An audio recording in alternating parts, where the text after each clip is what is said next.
Bad Brad finally gets back to victory lane in Darlington, but on-track controversy led to two drivers getting a little physical after the race. Alex Palou kicking off the month of May in style at Indianapolis. A brand new rookie Supercross champ was crowned over the weekend. NASCAR announcing a brand new in-season tournament for 2025 with $1 million on the line, fueling a lot of speculation about the 2025 schedule. High, push it, checker flag, hell yeah! What's the caution for? Me? Can I not push it in? Stop anybody. Come on, he's going!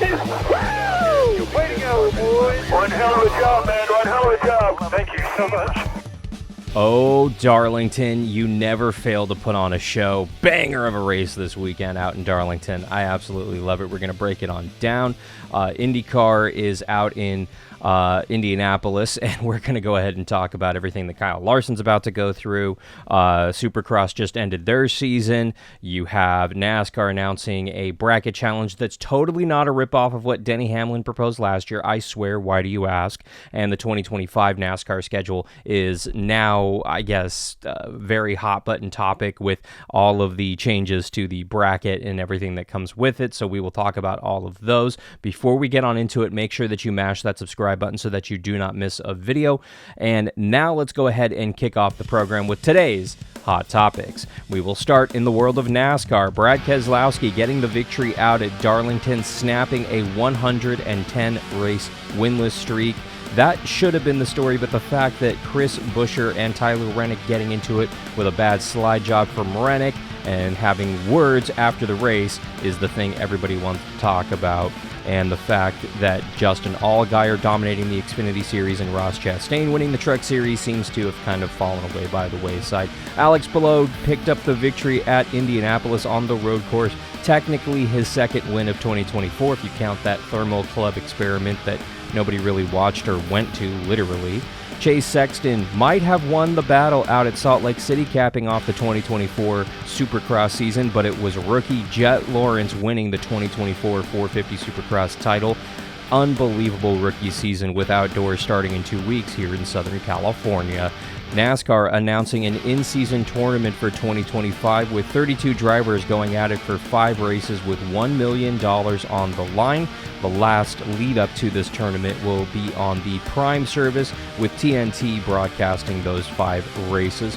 We're going to talk about it. Plus, the 2025 NASCAR schedule does have a little bit of controversy around it, with potential races in Mexico City and Bowman Gray Stadium in February. And where will the finale be in 2025? We're hearing Phoenix, but good news, no race on Easter weekend. We're going to go ahead and break it all down. For these stories and more, you can go ahead and log on to arnrace.com for the latest motorsports news. ARN, the Motorsports Authority. So much to talk about. I want to talk about Brad Keselowski. Really cool that he got his first victory in his own equipment in that 6 car. By the way, only the 3rd win for that number 6 car in 19 years. I'm not exaggerating. We had to go back and double check because I didn't believe it. I knew that that car and that team had been not great the last couple of decades, but I didn't think it was this abyss. I mean, Mark Martin got the victory in Kansas in that number 6 back in 2005 in the fall race, and then David Reagan picked up the 4th of July Daytona race back in 2021 in that 6 car. I'm blown away that this is the 3rd victory in that 6 car in almost 20 years. It's been that bad for that car during this time, and to see them back in victory lane is really cool. You saw the 17 get back to victory lane last season a couple of times, and that was really nice, but I was starting to think that we would never actually see Brad Keselowski in victory lane again, and that made me sad. He just turned 40. He's on the back end of his career. There is no doubt about it, and he left Team Penske in the prime of his career, and the very first race that he left Team Penske, he had to watch his own car go to victory lane in the Daytona 500. That sucked. There's no way around it. But now he is back in victory lane. And is this the first of many? It doesn't feel like it to me. To me, this feels eerily like Terry Labonte's final win in Darlington, of all places. It just has that eerie, this could be his last victory feel to it. And when you're 40 plus, you kind of have to treat every victory like it's your last. And it feels like this could be his final victory. I don't want it to be. I really want to be wrong on this one, but it feels like his last, or one of his last, which really sucks. I want to see this guy go back to victory lane more. I think it'd be extraordinarily cool. I think it was awesome that he had his daughters there on the front stretch, and that his daughter ended up taking the American flag from victory lane to school today for the Pledge of Allegiance. That's really, really awesome. But at the same time, I just don't know. The fact that they are locked into the postseason is really good, because RFK has come out and admitted, yeah, we're a little off right now. And this is really good because one of your cars is locked in. Brad can essentially become the experiment car and just throw whatever spaghetti at the wall that he wants between now and the playoffs, and whatever sticks. He's going to take those 2 tires. He's going to stay out. He's going to try some things, try some gambling. And that's extremely cool, because now he's going to go out there and try to find some more speed and have a better shot in the postseason. That's really, really, really good timing for this team. Now, is he going to go far in the postseason? I don't know. I think round of 12, round of 8 maybe, but with how they're running now, I don't know. They've been quietly knocking off top 10s and top 5s, and that's what you need to do to be consistent for a championship. But this new format has proven time and time again, it doesn't matter what the hell you do during the regular season. It doesn't even matter what you do during the first round of the postseason. It matters what happens when you're in the round of 12 and you're in the round of 8. And then once you're past those huddles, you need to actually be good out at Phoenix. And that's where this series is right now. It doesn't matter what you do. It just matters getting to that final race, being one of the final 4. And Brad Keselowski could do it. I don't know if he necessarily will. That's why we're going to have to continue to watch. Now, I want to talk about the new NASCAR in-season tournament bracket challenge. I don't know. There's no official name for this right now. NASCAR leaked the story to one media outlet and then came out and announced it a few hours later today. And I like it. I like the idea that you're going to have 32 drivers going at it for 5 races with $1 million on the line. This very much feels like something that TNT and Amazon Prime cooked up with NASCAR, and I am okay with that. But Denny Hamlin is the one that kind of kicked all this off last year as kind of a way to fill in the midseason, which I get. Like, it makes sense. It's fine. It's fun. But I'll be blunt. Wouldn't you rather be in the playoffs right now instead of messing around with the regular season? I'm being serious here. Get rid of the All-Star race, get rid of the Clash, and let's condense the schedule to 15 weeks and then have a 5 or 10 race playoff with, in theory, multiple rounds with multiple rounds for the championship. That's the format I'd like to see with this schedule and with the series being done well before football, well before the fall kicks in and weather becomes an issue again. But again, I'm in the minority here. I want to shorten the schedule, and I want things to be more compact and more intense. NASCAR is talking about adding more races and bringing more people to the track, which I get, more chances to make money. It's all about money with NASCAR, and I get that.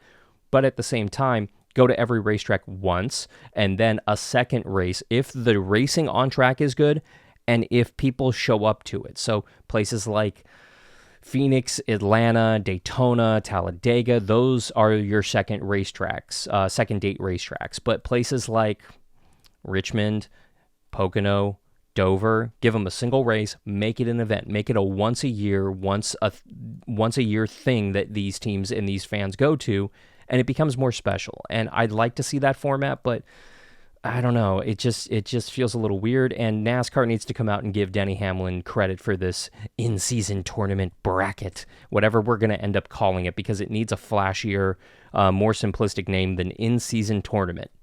That just bracket. Mid-season bracket. I don't know. We got to come up with a better name. Let me know what you think in the comments down below. But it does open up the case for your 2025 NASCAR schedule. Now, Jordan Bianchi over at The Athletic published a story. You have to pay for it, so if you don't have it, highly recommend that you go check out The Athletic. It's really good journalism, and I can confirm everything that's in there so far that we're going to talk about right here. Mexico City is getting a points-paying race next season. Don't know when yet. NASCAR is still working on those dates. We're hearing towards the end of the spring, early summer months, somewhere around there potentially. right after the Coke 600 is what I'm hearing is more than likely. But again, this is all going to change. It's all kind of up in the air. I like that idea a lot. Richmond is going to be losing a date with this change to Mexico City, and I am really, really, really okay with that. Richmond has not put on the best racing lately, and I think that racetrack, that town, that area needs a single race to kind of revitalize the fandom back there. It's worked at Dover, it worked at Atlanta before Atlanta got a second date, and it's worked for a bunch of other racetracks, and I do think that they can benefit from this. And I do think that NASCAR needs to be racing international at this point. I think that we need at least one race south and north of the border. I think that the fans deserve it. Mexico City can definitely support it. Definitely support a NASCAR Cup Series race. There's no question in my mind. And I do think that Canada deserves, frankly, multiple races at multiple venues, because there is a very large fandom north of the border, and frankly, NASCAR needs to tap into that by going north of the border. And since we're already going south of the border, you're already gearing up your teams to get passports and to get, all of the logistics in order for this. Why not go ahead and just add a second race, a second international race north of the border? I think it's beyond time. It almost happened last year. NASCAR kind of, I don't want to say stalled, but the logistics of it stalled last year, let's just say, and it didn't work out. That's what I will say for now. I don't want to throw anybody under the bus here. And because of that, NASCAR kind of walked away from Canada, and I think that's a little unfair. Let's head back to the table and finish those discussions. We found out that more than likely NASCAR will not be racing in the Los Angeles/Southern California area in 2025. As somebody who is sitting in Los Angeles right now, that depresses me because I don't have a hometown race, with the Fontana track unfortunately going through its conversion right now, and the Clash is not returning to the LA Coliseum. That was something that Fox very much spearheaded and brokered, and NASCAR went along with it, and it actually was really good the first couple of years. We did 3 years out here. The last year obviously didn't exactly go as planned, with the rain forcing it to a Saturday night race, but the first year was unlike any NASCAR race I had ever been to. And that is a great thing. It brought in a lot of new fans, a lot of new eyeballs, and experiment extremely successful for NASCAR. Now, there were rumors that the series could head up to Dodger Stadium or to another venue here in Southern California, and that's looking more and more unlikely. And it's looking more and more likely that the Clash and NASCAR are heading to Bowman Gray Stadium in early February, in 40-degree weather. What the hell is NASCAR thinking with this? It's just not a good idea. I mean that sincerely, because if you've been in the grandstands when it's under 60 degrees, let alone hovering around 40 degrees, it's miserable. And you're asking, frankly, about 40,000 fans to show up for this preseason race that means absolutely nothing except bent up sheet metal and a trophy to somebody who deserves it, maybe, but it feels weird. I'm still a big proponent of getting rid of the Clash, combining the Clash with the All-Star race and doing it early in the season, preseason or tail end of the season, I should say, somewhere during the off season. That makes no sense to go to Bowman Gray Stadium in early February when it's going to be borderline literally freezing. Well, these cars sincerely put on a good show in 40-degree weather. Maybe, maybe not. And what happens if it rains? Because it's likely that it will. There's just too many things, too many what ifs. I love the idea of going to Bowman Gray Stadium, but send the Xfinity Series or the Truck Series there. Don't send the Cup Series for a preseason race in February when it's going to be literally freezing. That makes no damn sense. And the other piece of information that we found out was that Phoenix will be hosting the 2025 championship race, unfortunately, or fortunately, depending on where you live. Now, for me, who lives here in Southern California in the Los Angeles area, it's about a 6-hour drive, give or take, for me to get to the track. I head out the night before and I spend 2 days in Phoenix, and it's a good time. I loved going to the championship race last year, do not get me wrong, but I agree that the on-track racing is not the best. However, everything else about that racetrack is absolutely perfect for a championship race. No question about it. You have an immense fan support and fan output going to that racetrack. It's sold out the last 3-4 years running out there. It's simply amazing. And you also have the city that really supports this event and embraces NASCAR coming to town. You also have facilities that saw a $178 million renovation a few years ago. So this place is state of the art. It can accommodate these fans, and it is extremely comfortable from a media fan perspective to watch a race at this track.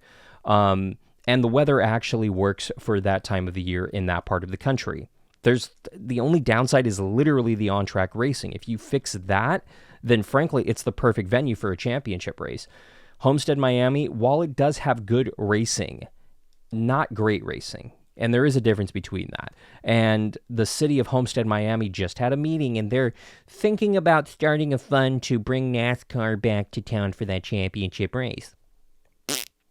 It's fine. It's great. Don't get me wrong. I'd like to see the championship race there. But at the same time, I want newer venues. I want venues that have Wi-Fi, that have the support and everything that the fans need and want to put on a good show and make them comfortable and welcome and show off this brilliant facility. And when you put Homestead, Miami next to Phoenix, I personally, as a fan and media reporter, would much rather go to Phoenix because it is state-of-the-art. It is not run down. It is not in desperate need of renovation like Homestead and other venues are. For that reason alone, leave the championship race at Phoenix. And, oh, by the way, no race on Easter. Thank God, because that was a fine experiment, but it needs to be a little bit more viable for the fans. Going to Bowman Gray Stadium on Easter, that could work. Going to North Wilkesboro, that could work. Going anywhere else like Bristol Dirt or literally anywhere else doesn't really make a whole lot of sense. Just saying. But I want to hear what you have to say. Go ahead and leave a comment down below. And while we're there, let's go ahead and check out some of your hot takes here on the program. We'll start with this one. Why does Fox have to do this to us NASCAR fans? Look at other sports. Baseball, soccer, football, hockey, and golf. They all have their recap or highlight shows. So why do we NASCAR fans have to lose ours? Money. Plain and simple. The Fox executives who do not know what NASCAR is, who do not care about it, who do not understand the sport or respect it or its fans, simply prioritize their own end-of-the-year bonuses over NASCAR fans. That's literally what it boils down to. I have a couple of friends who work out here in the Fox corporate offices in Los Angeles, and I can confirm all this. They do not care. It is all about the bottom line. It is all about their bonuses, period. And I agree, it makes absolutely no sense because that show, Race Hub, has higher ratings than a couple of other shows on the network that actually do ironically cost them more money. But because those shows talk about footy ball and other sports, those are the ones who are getting saved, and the NASCAR show is getting axed. It makes absolutely no sense. From a business standpoint, it is extremely stupid. Extremely stupid. But that's Fox. Extremely stupid. And I know a lot of content creators, don't upset Fox. Oh, they're one of our partners. We can't talk bad about them. Why the hell not? If you're with somebody who's treating you like crap and abusing you, are you going to sit there and take it, or are you going to get out of that relationship and find somebody that you deserve? I'd rather find somebody that I deserve instead of being in an abusive relationship, and that's basically what Fox and NASCAR has at the moment. Not cool. Couple of the Cup cars and trucks are really cool, but I'm going to be honest, it's the Xfinity teams that have stolen the thunder here. Oh my God. Some of them huge nostalgia vibes. That's in reference to the 2024 throwback cars. Yeah, I think Xfinity as a whole won this season. The end. Won the throwback weekend by far. I mean, yes, the Kyle Larson throwback. Oh, just gorgeous. And I love the fact that he got Intimidator vibes and threw it back to the spin. Like, that was kind of funny. Kind of sad because I would have loved to have seen that 5-car challenge for the victory. I think he would have had something for them, but damn. I mean, some of the Xfinity throwbacks are amazing. Go check out that video looking at all of the beautiful paint schemes that we saw on track this weekend out at Darlington. So what's happening to NASCAR/ovals and iRacing? Nothing. Nothing. This is in reference to the new NASCAR game that's coming out next fall. Nothing. Ultimately, the iRacing product is going to remain exactly the same. The new NASCAR console game is not going to affect iRacing or its current tracks or schedule or anything to my knowledge. Now, maybe down the road things could change. We could see some asset improvement, things like that. But for the most part, iRacing is taking the assets from iRacing and more or less porting them into this NASCAR game, which is wonderful. I am 100% down for that. I would love to see some of the classic tracks, Daytona 2010, just saying, guys, I would love to see that. I would even love to see the fantasy tracks and the tracks that are bygone. And when I say that, I mean Riverside, Daytona Beach. I think that would be absolutely spectacular. Even, and I'm still getting used to saying this, Auto Club, the 2 mile track in the NASCAR console game would be pretty damn cool until we get the short track version. I'm just saying, it'd be a really cool addition. But again, we're going to have to wait and see. You can go ahead and leave your comments down below for a chance for them to go ahead and end up here on the program. And before we get out of here, I wanted to introduce a brand new segment. That's rough, buddy.